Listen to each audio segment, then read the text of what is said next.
Everyone, welcome back to my YouTube channel. और आज हम लोग पढ़ने वाले हैं past continuous tense English grammar का टॉपिक। हम पहले पढ़ चुके हैं प्रेजेंट कॉन्टिन्यूस से। लास्ट वीडियो मेरी उसी टॉपिक पे थी। वीडियो बहुत लेट हो चुकी है इस बार, उसके लिए सॉरी, लेकिन अब देरी नहीं करते हुए हम अपनी नई वीडियो स्टार्ट करते हैं जो कि है पास्ट कॉन्टिन्यूस टेंस के ऊपर। ठीक है, स्टार्ट करते हैं। पास्ट कॉन्टिन्यूस टेंस कहाँ कहाँ यूज़ होता है पहले ये देखेंगे। The past continuous tense is used to express an action going on at some time in the past.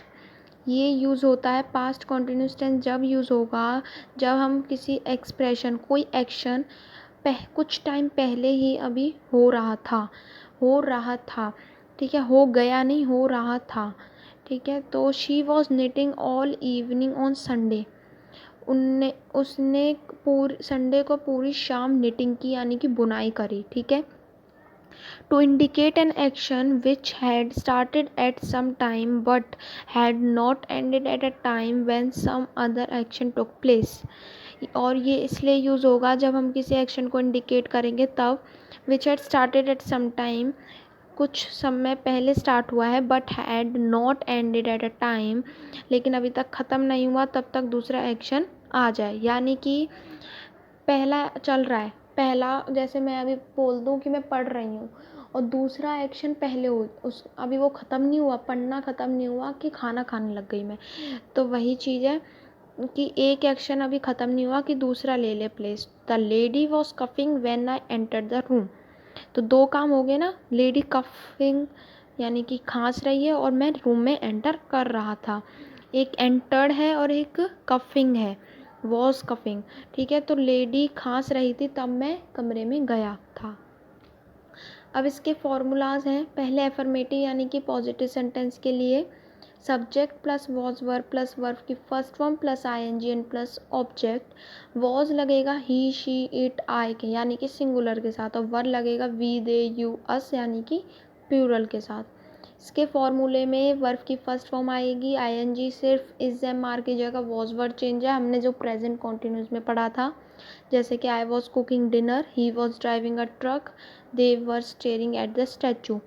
मैं खाना बना रही थी, वो ट्रक चला रहा था, वो स्टैचू की तरफ घूर रहे थे।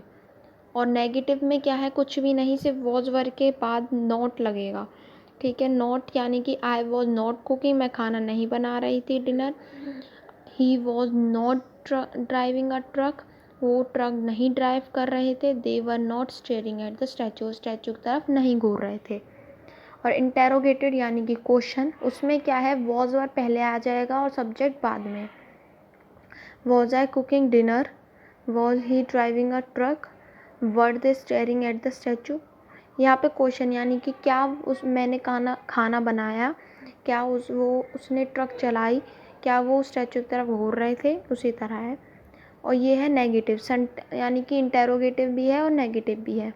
सब्जेक्ट के बाद नॉट लगेगा, was verb plus subject plus not plus I verb की फर्स्ट फॉर्म प्लस आईएनजी एन plus object and question mark is too important in interrogated question and interrogated negative to.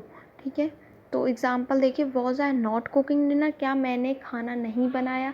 नहीं आ गया तो निर्देशवाचक नकारात्मक कह सकते हैं, नेगेटिव कह सकते हैं। नॉट उसके लिए हो गया और क्वेश्चन भी पूछा, तो दोनों चीज़ एक में, इसलिए इंटेरोगेटेड नेगेटिव वो बन गया। Was he not driving a truck, were they not staring at the statue. अब देखिए नेक्स्ट लास्ट है, WH फैमिली के साथ है इसमें। तो why was Tina reading a novel, Tina novel क्यों पढ़ रही थी। वट वर दे डूइंग, वो क्या कर रहे थे। ये टॉपिक ख़त्म होता है, छोटा सा टॉपिक था। आई होप आप लोगों को समझ आ गया हो। अगर कोई भी डाउट है आप प्लीज़ मुझे कमेंट करके पूछ सकते हैं। I hope you like my video and please subscribe my YouTube channel. From that you all get my notification first. Thank you.